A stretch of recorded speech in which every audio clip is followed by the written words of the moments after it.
Itchy? What happened with here? Sick? Yeah. Okay.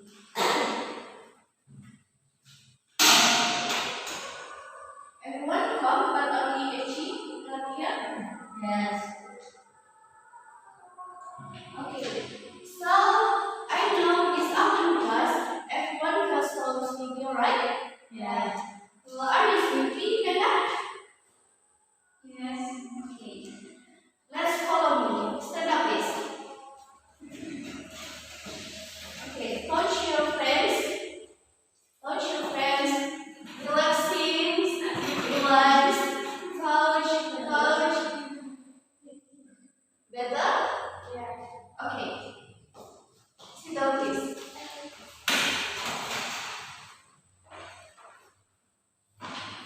Who's ready to learn? Who's ready to learn? Yes. Siapa yang siap belajar? Saya. Siapa yang siap belajar? Saya. Siapa yang masih ingat materi minggu lalu? Coba ingat-ingat lagi. We talk about descriptive text.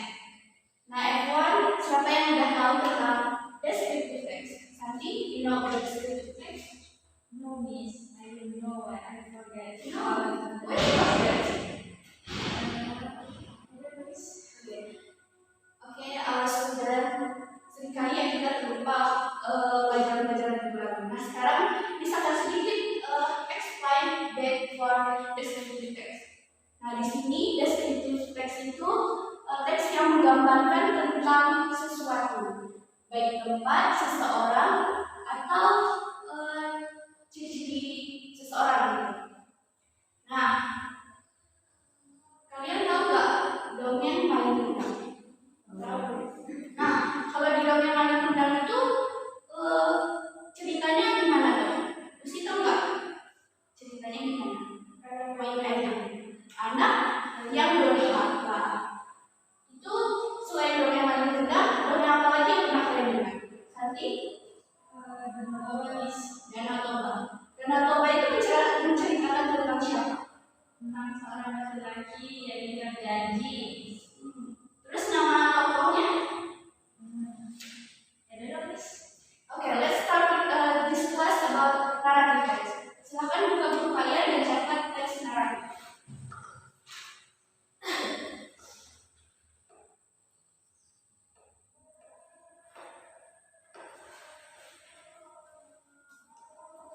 Oke, Miss student, teks naratif itu adalah serangkaian peristiwa atau cerita yang saling terhubung. Nah, generally, umumnya teks naratif itu bersifat imajinasi dan kenyataan dari penulis, dari cerita penulis itu. Imajinasi atau karangan dari penulis yang bersifat tidak fakta. Nah, di sini kita dapat membedakan different of descriptive text dengan narrative text. Yang pertama, tidak faktual atau tidak nyata atau tidak realistis. Kemudian, what the purpose narrative text? Apa tujuan narrative text? Nah, tadi kan ini sudah contohkan paling undang adalah contoh dari narrative text. Apa tujuan dari teks paling undang? Kalian membaca teks paling undang karena kalian terhibur. Selain terhibur, teks naratif itu membuat pembaca menjadi tertarik dengan cerita tersebut, to entertain and to make the readers interesting about the story. What the difference about descriptive and narrative? Siapa yang tahu perbedaan antara descriptive text dan narrative text? Ada yang tahu? Tidak, Miss. Kok kalian khusus semua sih? Kan kita udah descriptive tadi. Nah, apa sih perbedaan dari descriptive sama naratif? Tadi kan ini sudah bilang descriptive text itu adalah teks yang menjelaskan explain, menjelaskan tentang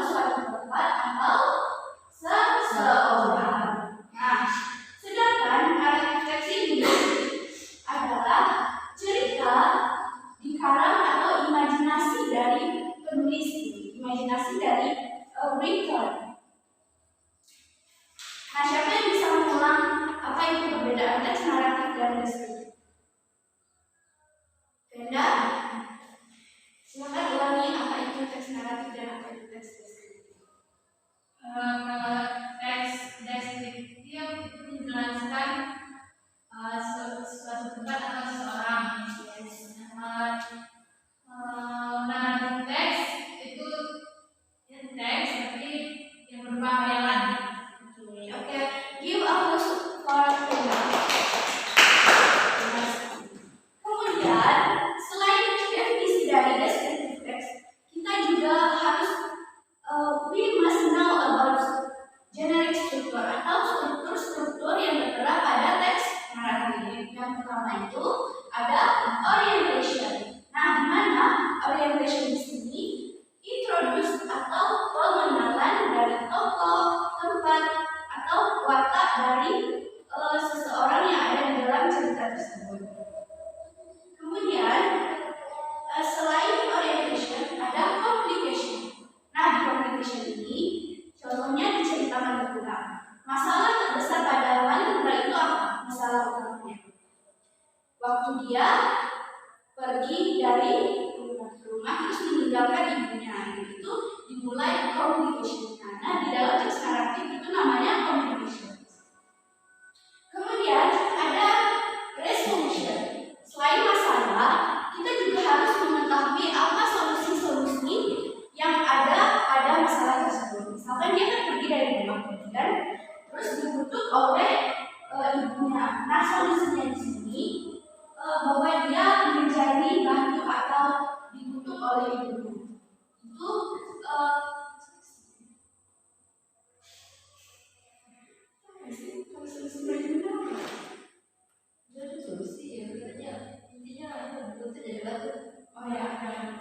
terus kita ke bagian reorientation. Langsung resolution itu akhir dari ceritanya.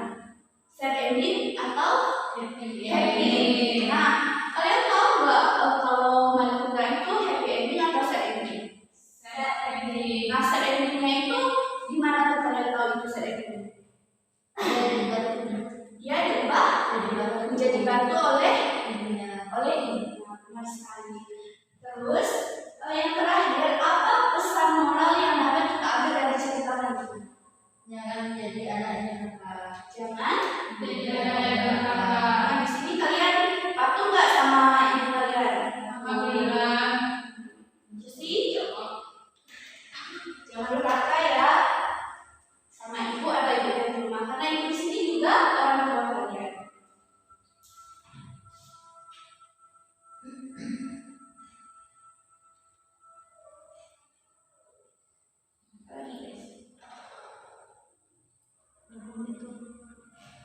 Nah, kalian tahu nggak jenis apa saja jenis-jenis dari teks naratif? Dongeng. Fairy tale, horor, apalagi romansa, tragedi. Oke. Nah, kalau pengalaman pribadi kalian itu termasuk teks naratif apa enggak? Iya. Contohnya nih, kalian menceritakan tentang kalian tenggelam di kolam renang. Itu termasuk naratif atau enggak? Iya, benar sekali. Di sini pengalaman pribadi seseorang itu juga termasuk teks naratif. Selain yang disebutkan tadi dongeng, ada legenda, ada fabel, dan ada tragedi. Itu jenis-jenis dari teks naratif. Oke, student, so far any questions? No. One more, so far any questions? Ada. What the question was see?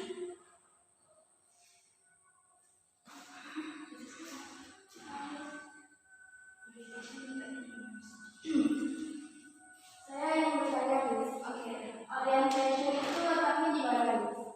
Oh, orientation. Nah, kembali dijelaskan di kursi. Orientation itu adalah introduce atau pengenalan pada naratif teks, pada suatu cerita. Letaknya di awal, tidak ada di akhir atau di tengah. Kan kalau kita kenalan pastinya di awal kan? Kayak kalian kenalan sama cowok nih, pasti awal-awal kan? Gak mungkin kalian udah kenalan lagi kan? Gak mungkin. Letaknya di awal apa?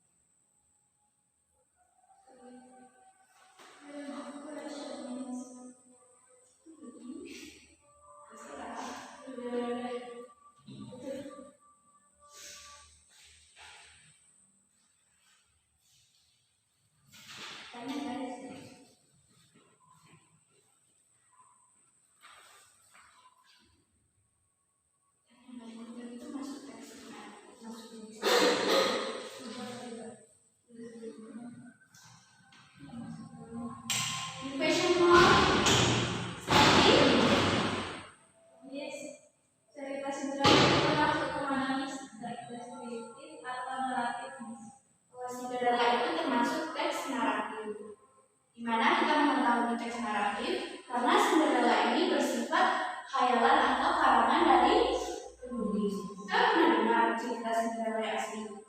Tidak kan? Nah, itu bersifat tidak fakta atau tidak realistis. Sejauh ini, Miss mau ngasih kalian tugas.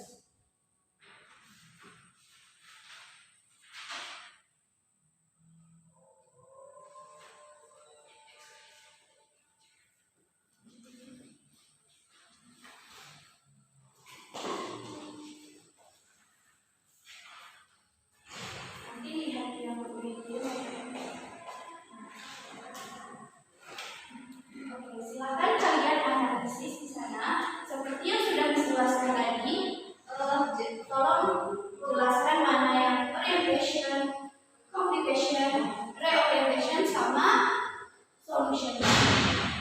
Oke, let's start. 5 menit diskusi waktu.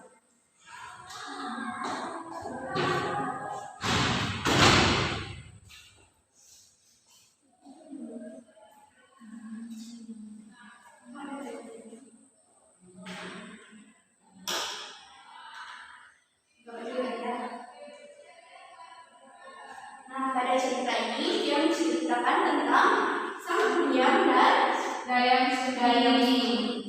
Nah, coba Brenda jelaskan di mana letak orientation pada cerita sang pendiam dan Dayang Sundari. Terletak di awal paragraf. Awal paragraf. Kenapa bisa di awal paragraf? Apa yang menandai bahwa orientation ini terletak di awal paragraf?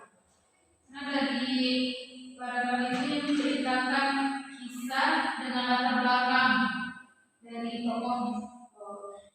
tokoh Dayang Sundari dan sang pendiam. Benar sekali. Terus yang nomor kedua, di mana complication atau problem di sana?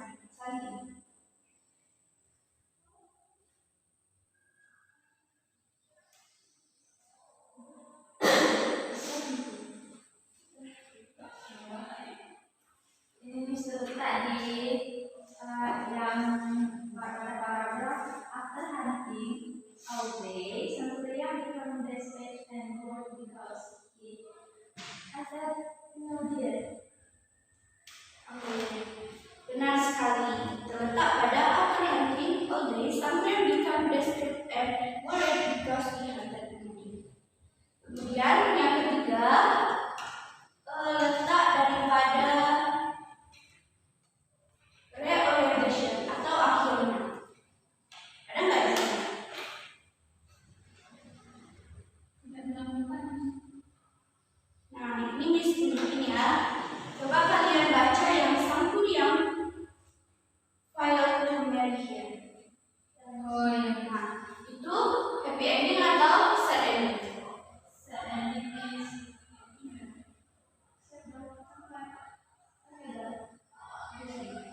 Berakhir sad ending. Oke, sekarang kita sekalian cari cerpen cerita pendek dari salah satu dari internet boleh, dari buku boleh, kalian ambil, kemudian jenis, kemudian silakan kalian analisis di mana text orientation dan teks lainnya. Oke? Isn't it? Just is it our class for today. Silakan tolong perhatikan sebentar. Cuma ini yang bisa disampaikan pada hari ini. Jika ada pertanyaan lain, kalian boleh menanyakan lewat office atau pribadi, WA pribadi. Hanya itu saja. Kita sambung besok. Dan assalamualaikum warahmatullahi wabarakatuh. Waalaikumsalam warahmatullahi wabarakatuh.